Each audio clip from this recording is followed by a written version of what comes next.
মা সরস্বতীকে ভক্তি শ্রদ্ধা নিবেদন করার সুবিধা হবে। সেটা হচ্ছে প্রথম যে তোমরা করলে জয় জয় দেবী চরাচর সারে, তার বাংলা মানেটা তোমাদের আমি বলছি, মন দিয়ে শুনবে তোমরা একটু। হে দেবী, সমস্ত চরাচরের সার শক্তি বা মূল শক্তি, জয় তোমার।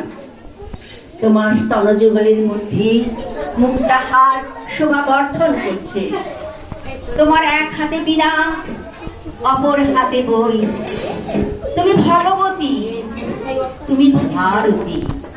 তোমাকে নমস্কার, তোমাকে নমস্কার, তোমাকে নমস্কার। প্রথম তোমরা যেটা বললে জয় জয় দেবী, মানে বুঝতে পেরেছ? ভালো লাগছে না বাংলা মানেটা বুঝতে পেরে? আচ্ছা, আরেকটা তোমরা বললে সরস্বতী মহাভাগে বিদ্যে কমল লোচনে, তার বাংলা মানেটা শোনো। হে মহাভাগে বিদ্যা স্বরূপে কমল লোচনে বিশ্বরূপে বিশালাক্ষী সরস্বতী, আমায় বিদ্যা দাও, তোমায় নমস্কার। আমায় বিদ্যা দাও, তোমায় নমস্কার। আমায় বিদ্যা দাও, তোমায় নমস্কার। কেমন লাগলো মানেটা শুনে? বুঝতে পারলে? তাহলে মানে সংস্কৃতর মানে তো সংস্কৃত জানো না, সেই জন্য মানেটা আমরা বলে দিচ্ছি। তোমরা যে দিলে মাকে ভক্তি নিবেদন, তার বাংলাতেও তোমরা সেটা অনুভব করতে পারছো। ভালো লাগছে কিনা?